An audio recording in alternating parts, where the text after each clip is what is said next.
राधे राधे। श्री हरिदास श्री कुंज बिहारी। कैसे हैं आप सभी लोग? आई होप कान्हा जी की कृपा से आप सभी लोग अच्छे होंगे और स्वस्थ होंगे। आषाढ़ मास की देवशयनी एकादशी कब पड़ने वाली है? 24 जुलाई को या 25 जुलाई को? चलिए आइए अब हम जानते हैं कि व्रत कब रखा जाएगा। ओम नमो भगवते वासुदेवाय। हरे कृष्णा। आषाढ़ मास की देवशयनी का एकादशी का व्रत 25 जुलाई को रखा जाएगा। 25 जुलाई का व्रत किया जाएगा। शुभ पूजा का मुहूर्त क्या होगा? इस दिन व्रत करने का महत्व क्या होता है? आइए अब हम जानते हैं संपूर्ण मुहूर्त और संपूर्ण पूजा की विधि। आषाढ़ मास के शुक्ल पक्ष की एकादशी की तिथि को देवशयनी एकादशी, इस साल की जो आषाढ़ मास की अंतिम एकादशी देवशयनी एकादशी के नाम से सबसे महत्वपूर्ण व्रतों में एकादशी मानी जाती है। और धार्मिक मान्यता यही है कि इसी दिन से भगवान विष्णु जी क्षीर सागर में योग निद्रा में चले जाते हैं और चातुर्मास का प्रारंभ हो जाता है। 4 महीने तक देवशयनी से लेकर देव उठनी तक श्री हरि नारायण जी 4 महीने चौमासे, या फिर कभी काफ़ी भक्त जो बोलते हैं चौमासे, चातुर्मास या चौमासे भी बोलते हैं। 4 महीने तक के लिए श्री हरि नारायण जी क्षीर सागर में शयन करते हैं। और इस अवधि में जैसे कि शुभ मांगलिक कार्य नहीं किए जाते हैं, विवाह, गृह प्रवेश या अन्य मांगलिक कार्य में विराम लग जाता है। और जबकि श्री हरि नारायण जी की भक्ति की ओर अग्रसर होते हैं, पूजा पाठ, जप, तप, दान और भगवान विष्णु जी की आराधना का विशेष महत्व बढ़ जाता है। श्री हरि नारायण जी जब जल में शयन करते हैं तो जितना हो सकता है ठाकुर जी की प्रसन्नता के लिए, ठाकुर जी को रिझाने के लिए उनको आप जल में जब वो शयन करते हैं उनका पूजा करो, पाठ करो, जप करो, दान करो और विष्णु जी की खूब प्रकार से आराधना करनी चाहिए। इस साल देवशयनी एकादशी का व्रत 25 जुलाई को रखा जाएगा और इसी दिन से ब्रह्म मुहूर्त बन जाएगा। तो आइए अब हम चलते हैं, जानेंगे कि ब्रह्म मुहूर्त और शुभ मुहूर्त क्या होगा।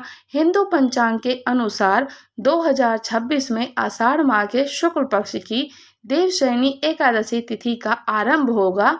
24 जुलाई को लेकर सुबह 9:13 से प्रारंभ हो जाएगा और 25 जुलाई को सुबह 11:35 पर समाप्त होगा। ऐसे में हम कोई भी जब व्रत रखते हैं उदय तिथि के अनुसार ही व्रत रखते हैं। तो इस साल देवशयनी एकादशी का व्रत 25 जुलाई को रखा जाएगा। शुभ मुहूर्त जो बन रहा है, ब्रह्म मुहूर्त होगा सुबह 4:16 से लेकर 4:57 तक रहेगा। अभिजीत मुहूर्त जो होगा दोपहर के 12 बजे से लेकर 12:55 तक रहेगा। संध्या काल का जो शुभ मुहूर्त होगा 7:17 से लेकर 8:19 तक का शुभ मुहूर्त होगा। और इसी के साथ पारण का समय 26 जुलाई को सुबह 5:38 से लेकर 8:22 तक रहेगा। और ये पारण का शुभ मुहूर्त है, द्वादशी लगती है तो इसी में ही पारण कर लेना चाहिए। और देवशयनी एकादशी का महत्व, देवशयनी एकादशी के दिन भगवान विष्णु जी की उपासना, व्रत, दान, पुण्य के लिए बेहद ही शुभ माना जाता है। और मान्यताओं के अनुसार इस दिन श्रद्धा और नियम पूर्वक व्रत करने से पापों का क्षय हो जाता है, जीवन में सुख समृद्धि का आगमन होता है। साथ ही भगवान विष्णु जी की साथ माता लक्ष्मी जी की विशेष कृपा प्राप्त होती है। इसी दिन से चातुर्मास प्रारंभ होने के कारण संत महात्मा एक स्थान पर रहकर उनकी श्री हरि नारायण की भक्ति करते हैं, पूजन करते हैं, स्तवन करते हैं, पाठ करते हैं और धार्मिक प्रकार के कार्य करते हैं। देवशयनी एकादशी केवल एक व्रत नहीं बल्कि आत्म संयम, भक्ति, धर्म मार्ग पर आगे बढ़ाने की प्रेरणा भी देता है और पावन पर्व है। इसी के साथ इसी दिन व्रत रखने से अक्षय पुण्य फल की प्राप्ति होती है। और श्री हरि नारायण जी को चातुर्मास में जब क्षीर सागर में शयन करते हैं, उनके भक्त उनको प्रसन्न करने के लिए संयम नियम धारण करते हैं, कुछ संकल्प लेते हैं, श्री हरि नारायण जी की भक्ति की ओर अग्रसर होते हैं। काफ़ी जो भक्त होते हैं, विष्णु जी के जो भक्त होते हैं, चौमासे तक, चातुर्मास तक, 4 महीने तक अनन्य प्रकार की भक्ति करते हैं और अनन्य प्रकार के व्रतों का अनुष्ठान करते हैं। जैसे कि श्री हरि नारायण को चातुर्मास में कुछ चीज़ों का त्याग कर दिया जाता है, खाने पीने की कुछ चीज़ों का त्याग किया जाता है। और जब देव उठनी एकादशी होती है, ठाकुर जी को उठाया जाता है, उनको समर्पित किया जाता है। जो हमने 4 महीने तक कुछ भी खाने पीने की चीज़ों का त्याग किया हो, उनको पहले समर्पित किया जाता है, उसके बाद खुद सेवन किया जाता है। कुछ नियम होते हैं जो कि संयम और नियम के साथ रहा जाता है। कभी कोई भक्त ऐसे होते हैं कि जो पृथ्वी पर शयन करते हैं 4 महीने तक। 4 महीने तक कोई भक्त ऐसे होते हैं कि श्री हरि नारायण की पूजन भक्ति के लिए गंगा जी के किनारे पे ही स्नान करते हैं, गंगा जी में ही स्नान करते हैं। और काफ़ी जो भक्त होते हैं श्री हरि नारायण जी के, जो कि एक समय फलाहार करते हैं और एक समय ही भोजन का आहार करते हैं, सात्विक भोजन ग्रहण करते हैं। तो श्री हरि नारायण जी की प्रसन्नता के लिए चातुर्य मास का जो प्रारंभ होता है, तो चातुर्य मास के व्रत का अनुष्ठान किया जाता है। इसी प्रकार से यही व्रत का अनुष्ठान संकल्प होता है कि हमने श्री हरि नारायण जी की भक्ति की ओर बढ़कर उनकी प्रसन्नता के लिए, अपने मनोवांछित फल की प्राप्ति के लिए, श्री हरि नारायण जी को प्रसन्न करने के लिए, उनको किसी प्रकार से रिझाने के लिए हम अपनी अपनी यथाशक्ति के अनुसार, अपनी सामर्थ्य के अनुसार जप, तप, दान, महत्व और पुण्य अत्यधिक बढ़ जाता है। अगर आप 4 महीने तक का कोई भी अनुष्ठान ग्रहण करते हैं, संकल्प लेते हैं, तो उससे श्री हरि नारायण जी की भक्ति और भी अग्रसर हो जाती है और ठाकुर जी अत्यंत प्रसन्न हो जाते हैं। तो देवशयनी एकादशी के व्रत की कथा को श्रवण करते हैं। देवशयनी एकादशी का महत्व ब्रह्मवैवर्त पुराण में देवशयनी एकादशी के विशेष महात्म्य का वर्णन भी किया गया है। इस व्रत से प्राणी की समस्त मनोकामनाएं पूर्ण होती हैं। ये एकादशी आषाढ़ मास के कृष्ण पक्ष की एकादशी है, जिसे कि योगिनी एकादशी के नाम से भी जाना जाता है। और उसके बाद ही आषाढ़ मास के शुक्ल पक्ष की एकादशी देवशयनी एकादशी का प्रारंभ हो जाता है। और इसी एकादशी से चातुर्य मास का आरंभ भी माना जाता है। इस अवधि में कोई भी शुभ कार्य नहीं किए जाते हैं। विवाह आदि, गृह प्रवेश, शुभ मांगलिक कार्य कुछ नहीं किए जाते हैं। और मान्यता यही है कि इस दिन भगवान विष्णु जी क्षीर सागर में शयन करते हैं और फिर 4 माह के बाद उन्हें उठाया जाता है और उस दिन को देव उठनी एकादशी कहा जाता है। इसी बीच के अंतराल चातुर्य मास कहा जाता है। देवशयनी को देव का शयन महा एकादशी, थोली एकादशी तेलुगु में कहा जाता है, हरि देवशयनी एकादशी, पद्मनामा एकादशी, शयनी और प्रबोधनी एकादशी कहा जाता है। देवशयनी एकादशी के व्रत की कथा। धर्मराज युधिष्ठिर ने कहा कि हे केशव, आषाढ़ मास के शुक्ल पक्ष की एकादशी का क्या नाम है? इस व्रत के करने की क्या विधि है और किस देवता का पूजन करना चाहिए? श्री कृष्ण कहते हैं कि हे युधिष्ठिर, जिस कथा को ब्रह्मा जी ने नारद जी से कहा था वही मैं तुमसे कहता हूँ। एक बार देव ऋषि नारद जी ने ब्रह्मा जी के इस एकादशी के विषय में जानने से उत्सुकता प्रकट हो जाती है। तब ब्रह्मा जी ने उन्हें बताया कि सतयुग में मानधाता नाम के एक चक्रवर्ती राजा, सम्राट राजा राज्य करते थे। उनके राज्य में प्रजा बहुत सुखी थी, किंतु भविष्य में क्या हो जाए ये कोई नहीं जानता और वो भी इस बात से अनभिज्ञ थे, क्योंकि उनके राज्य में शीघ्र ही भयंकर अकाल पड़ने वाला था। और उनके राज्य में पूरे 3 वर्ष तक वर्षा न होने के कारण भयंकर अकाल पड़ गया था और इस अकाल से चारों ओर त्राही त्राही मच गई।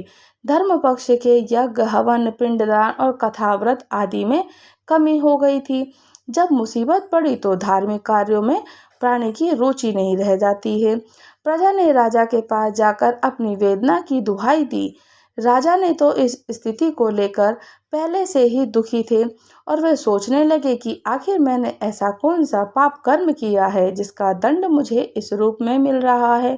फिर इस कष्ट से मुक्ति पाने का कोई साधन करने के उद्देश्य से ही राजा सेना को लेकर जंगल की ओर चल पड़ते हैं और वहां विचरण करते करते एक दिन वे ब्रह्मा जी के पुत्र अंगिरा ऋषि के आश्रम में पहुंच जाते हैं और उन्हें साष्टांग दंडवती प्रणाम करते हैं।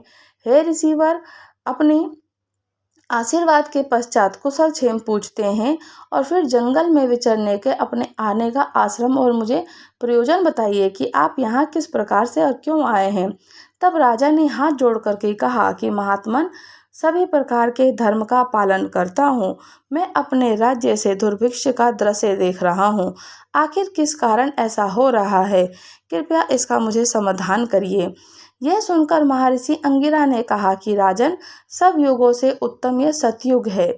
इसमें छोटे से पाप का भी बड़ा भयंकर दंड मिलता है। इससे धर्म अपने चारों वर्णों से व्याप्त रहता है और ब्राह्मण के अतिरिक्त किसी अन्य जाति को तप करने का अधिकार नहीं है।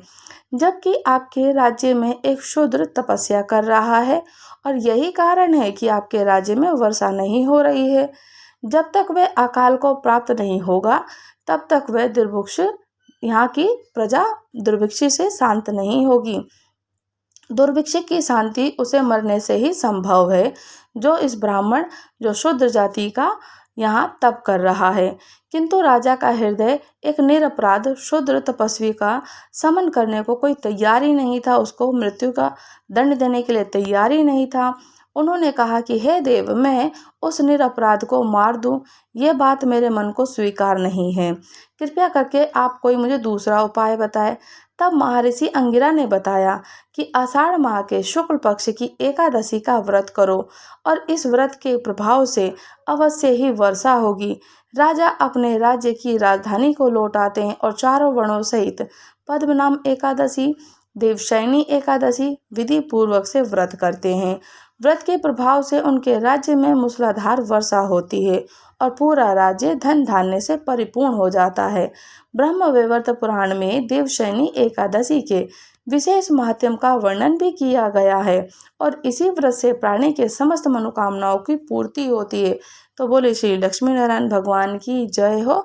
देवशयनी एकादशी का व्रत करने से मनोवांछित फल की प्राप्ति होती है और देवशयनी एकादशी में जो भी चातुर्मास का अनुष्ठान करता है और जो भी संकल्प करता है तो उसका तो पुण्य अक्षय हो जाता है और हरि नारायण की कृपा अनंत बनती है।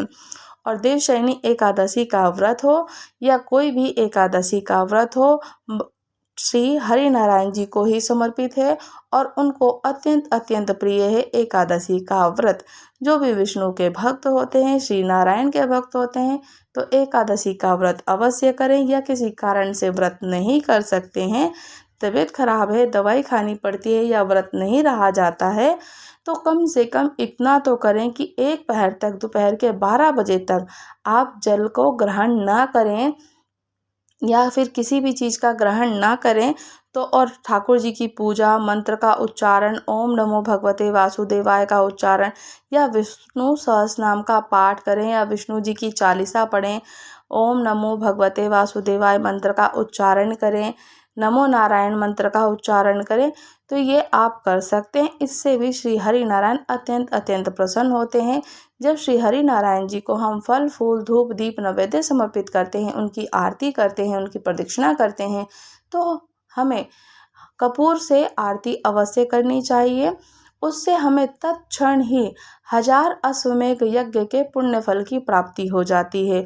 और कहा जाता है कि हम नित्य प्रतिदिन अश्वमेध यज्ञ के पुण्य फल की प्राप्ति कर सकते हैं, तो कपूर की बाती जरूर जलानी चाहिए। कपूर को उनकी दीपक से उनकी आरती उतारें, कपूर को प्रज्वलित करें, फिर उनकी आरती उतारें, उनको दिखाएं। इससे हमें तत्क्षण ही रोज नित्य प्रतिदिन 1000 अश्वमेध यज्ञों के पुण्य फल की प्राप्ति होती ही रहती है और श्री हरि नारायण की कृपा प्राप्त होती है। और जो भी भक्ति करता है ठाकुर जी की, उसकी जो भाव होते हैं वो सदा प्रेम में ही होते हैं और शांति भाव होते हैं। कभी उनके मन में किसी प्रकार की कोई मलिनता नहीं आ सकती है।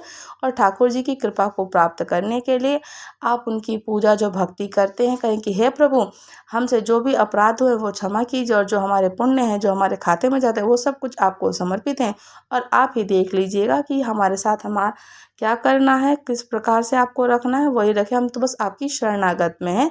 राधे राधे। श्री हरिदास, श्री कुंज बिहारी। अगर आप लोग हमारे चैनल पर नए हैं तो चैनल को लाइक शेयर सब्सक्राइब करना बिल्कुल ना भूलें और मुझे कमेंट्स करके ज़रूर बताइएगा क्या आप लोग भी श्री हरि नारायण जी का व्रत कर पाते हैं या नहीं।